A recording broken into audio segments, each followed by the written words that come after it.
Welcome into Real Deal Sports Talk. It's me, KP. It is Sunday, October 23rd, 2016.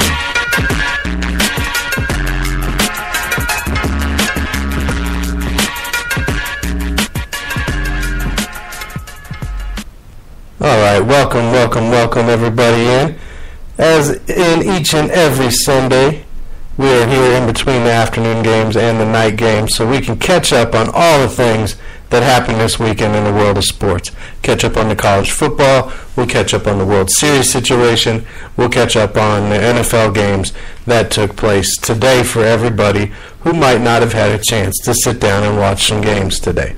So, let's get into it. We'll start with the college happenings from yesterday. We'll talk about what happened, where the AP poll stands coming out today for the top 10, and we'll try and hit on all the good and the bad that came out of yesterday. So the AP poll comes out, new AP poll came out, and all but 3 teams in the top 10 are undefeated. So, they got that going for them. A couple of teams that have one loss could still be in the picture, still have their destiny in their hands. Sitting at number 1 still after their win over A&M this weekend, handily, Alabama. They remain in the number 1 spot. Michigan moves up to 2 as Ohio State drops 4 spots after their loss this week. Clemson then moves up to 3. Washington is sitting at 4. They have a very good chance right now of winning that Pac-12 North and really making a run there for the Pac-12 championship. And making it interesting come playoff time. Louisville, they're the first one-loss team sitting at 5.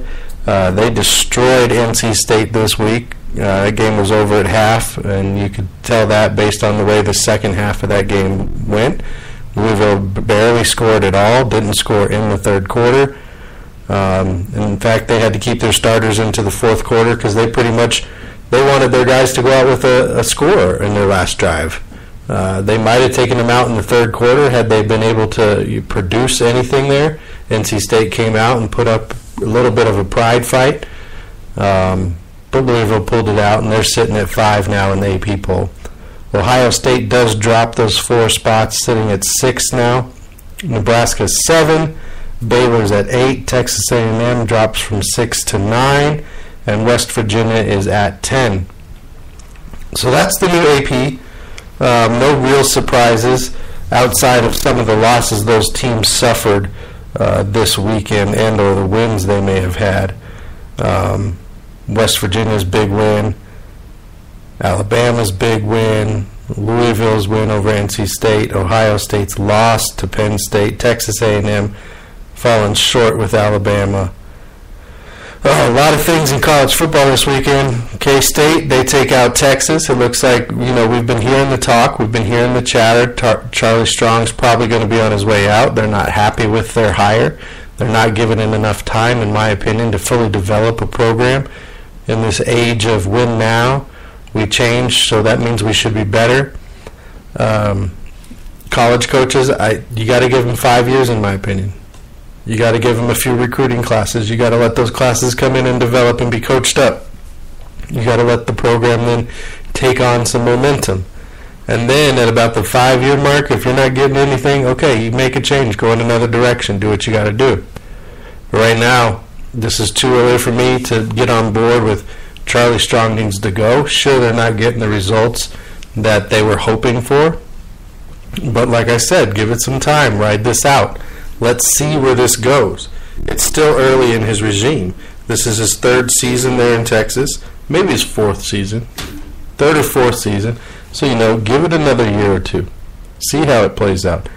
But all signs after this loss to K-State look to be Charlie Strong is going to be on the way out there in Texas, whether it's during the season or after the season wraps up here in the next few weeks. A team moving in the other direction right now that was in the same position as Texas just a few seasons ago was the CU Buffaloes. They find themselves back inside the top 25 after being outside for a week at number 26 as they pick up a win in Palo Alto over Stanford, 10-5. Give up that safety late, taking a knee just to kill the clock.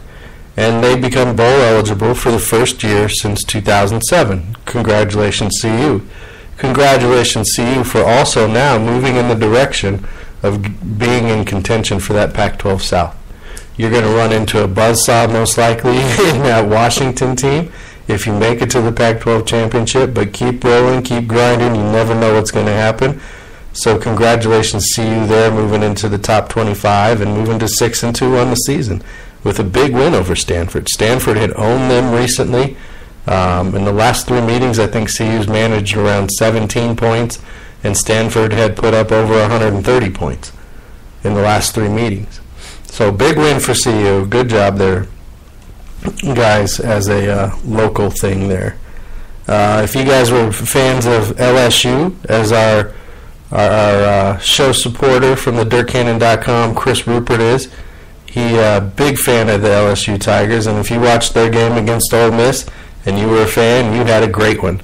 Leonard Fournette went off, school record 280-plus yards rushing.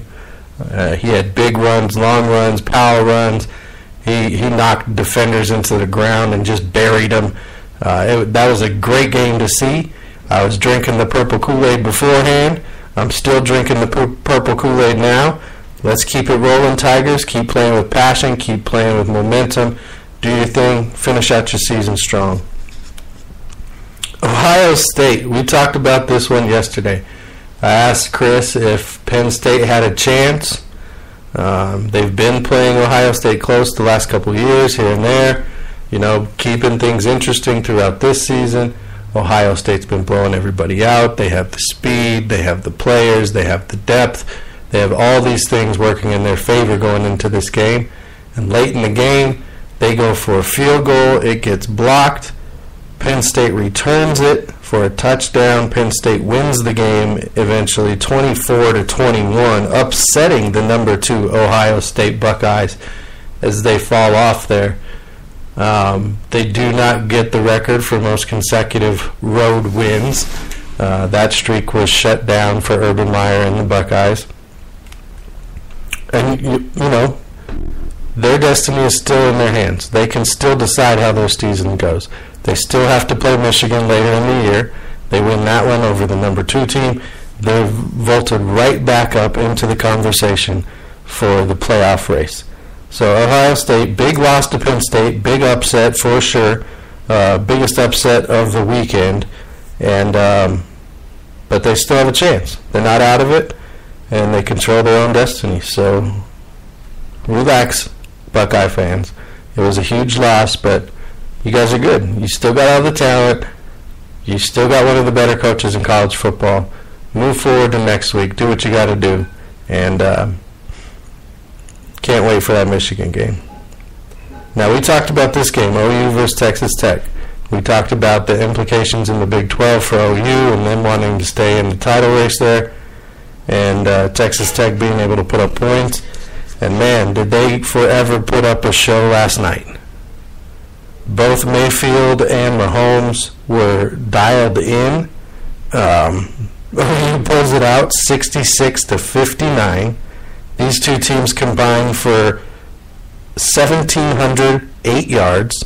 They both had 854 yards each, so that was pretty impressive. But they combined for over 1,700 yards in the game, which was an FBS record. The Texas Tech quarterback, Patrick Mahomes, he threw for 434 yards, setting an FBS record. He had 89 passing attempts in the game, FBS record. And he had 819 total yards in the game, FBS record. Oh, by the way, he lost the game by 7 points. OU, their quarterback went for over 500 yards passing. They had a running back over 200 yards rushing. They had a receiver go over 200 yards receiving.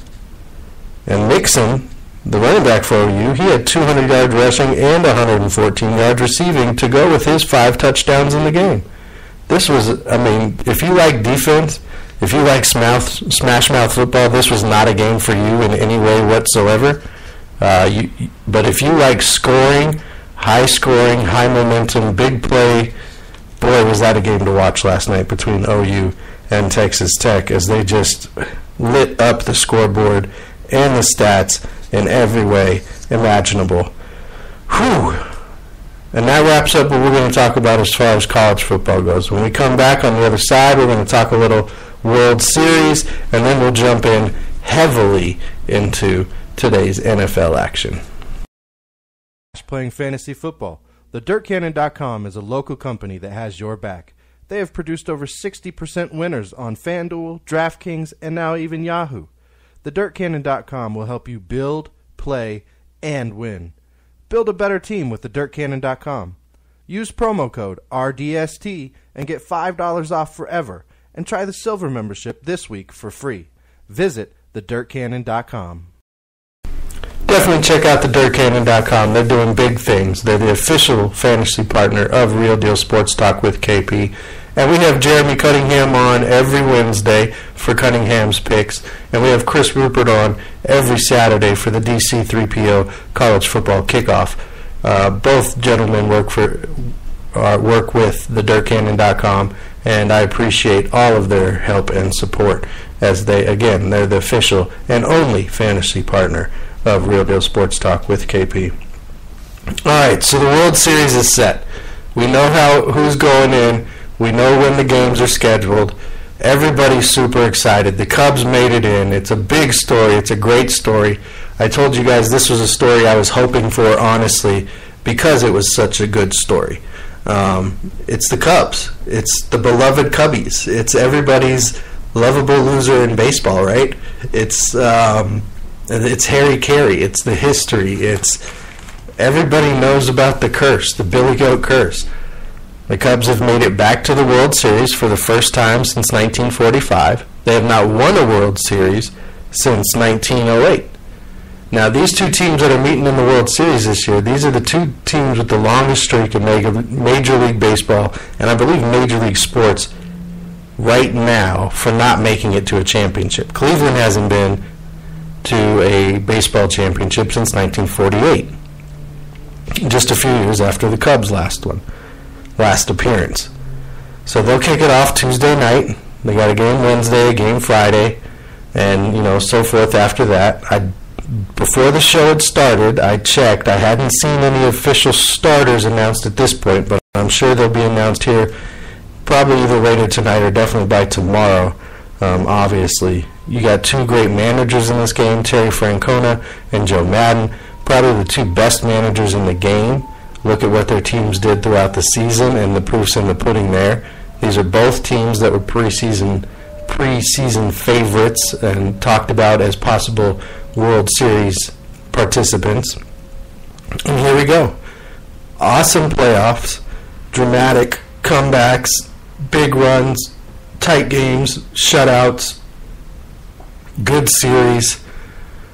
And now we're finally down to where it gets exciting for me. I will watch as much of the World Series as possible. I like watching the World Series every year. And like I've told you guys before, the baseball season is just too long for me. I'm not a traditionalist as far as that goes. And in fact, if you like the 162 game schedule, you're not a traditionalist either, because it used to be 154.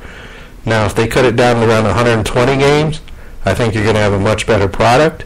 You could spread it out over the same amount of time, give the guys a few more days of rest. Maybe your starters last a few more games throughout the season. But will the owners cut off that much money? No, they won't. Their pockets are too fat to give that up. So we're going to continue to have these really long baseball seasons that a lot of people don't pay attention to. And now we're finally at a point that it's great and it's interesting. We got the Chicago Cubs, we got the Cleveland Indians, we got Midwest baseball, World Series.